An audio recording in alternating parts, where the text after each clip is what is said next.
Son retour était non seulement triomphal, mais a vu son influence grandir et continuer de susciter avec ainsi une jalousie immense.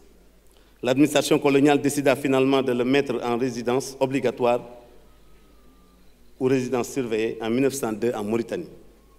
En Mauritanie, il a fait un séjour de 5 ans, une étape encore plus difficile à franchir parmi les gens qui, à l'opposé de ceux du Gabon, ne se préoccupent que du bonheur de l'au-delà, au point que se tailler une carrure spirituelle au-dessus de la leur pouvait être une tâche ardue. Tel un astre brillant, le cheikh s'adonnait à une pratique d'adoration interminable, bien sûr en Mauritanie, envers son Seigneur. Il répondait à toutes les questions de religion qui lui parvenaient. Il surmontait les défis intellectuels et les challenges spirituels. Il écrivait abondamment sur le prophète, comme si sa main droite avait une dette de reconnaissance envers son illustre maître. Il épuisait pour cela tous les genres littéraires arabes. Il séduisait, il étonnait au point qu'il était devenu le saint des saints. Au bout du compte, il fut élevé à la plus haute noblesse de l'élite mauritanienne et alaouite.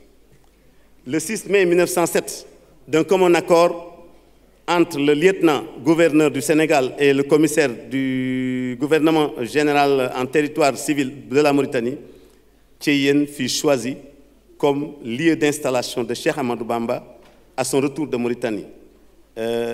Thiéyène, un terrain de 4 km², se trouvant dans la province du Djolof, dans le cercle de Louga. Il y resta jusqu'au vendredi 22 Muharram 1330, 12 juillet 1912, avant de quitter pour Diourbel. À Diourbel, on l'installa à l'emplacement actuel du lycée franco-arabe, non loin de la résidence du commandant de cercle.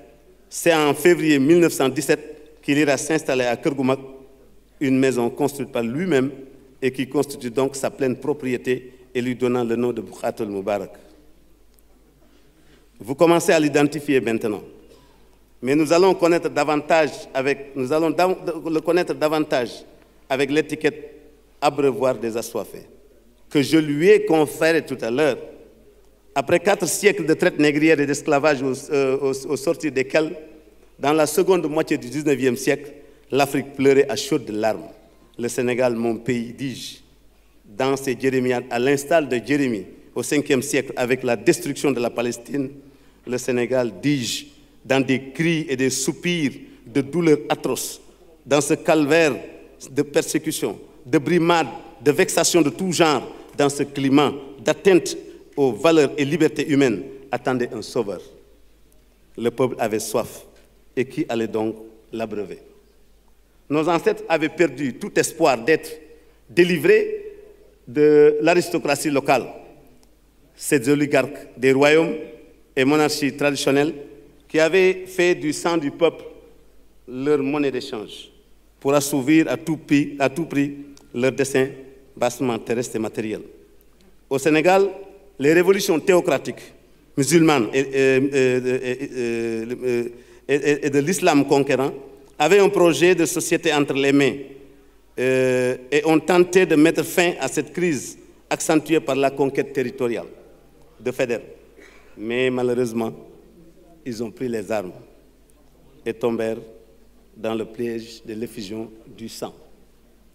Je n'évoquerai donc pas la mission de Cheikh Ahmadou Bamba à cause de la situation de Cheikh Ahmadou Bamba qui a sauvé la situation, sans rendre un hommage déférent à ces preux, ces nobles, ces hommes de Dieu, ces magnanimes que nous continuons à vénérer. Ce sont Al-Hadji Omar Foutiyou Tall, qui a presque boudé ce monde et a cessé de s'offrir à nos yeux pour continuer à adorer son Seigneur dans les falaises de Bandiagara en 1864. Thierno Souleymane Baal du Fouta Toro, farouchement opposé à l'esclavage maure, qui tomba en 1776. Al-Mami Abdul Kader Khan, le Torode, il a lutté contre l'esclavage maure et français, ainsi que la traite jusqu'à sa mort en 1807. Ce commerce de la honte s'est poursuivi jusqu'en 1848, année à laquelle il fut aboli. Tafsir Maba Diakhouba tomba en juillet 1867. Il était à l'Al-Mami de la théocratie du Badibou dans le royaume du Saloum. Je rends hommage au professeur Ibader. Ahmadou Cheikouba, le lame taureau de Ouromaddiou. Il était le fils d'Ahmadou Ahmad Ba, connu sous le nom de Seydina Al-Mahdiou de Ouromaddiou, sur le fleuve du Sénégal, qui mène vers le Dandemayo dans le Podor. Il fut tué à Samba Sadio en 1875. su ma waxee kooku ak maami ki ñu joxoon tey bis bi dina dugal ci xel nit ñi lu bare bare. Khadim Rassoul, Cheikh Ahmadou Bamba fit la déclaration historique qui tonna partout.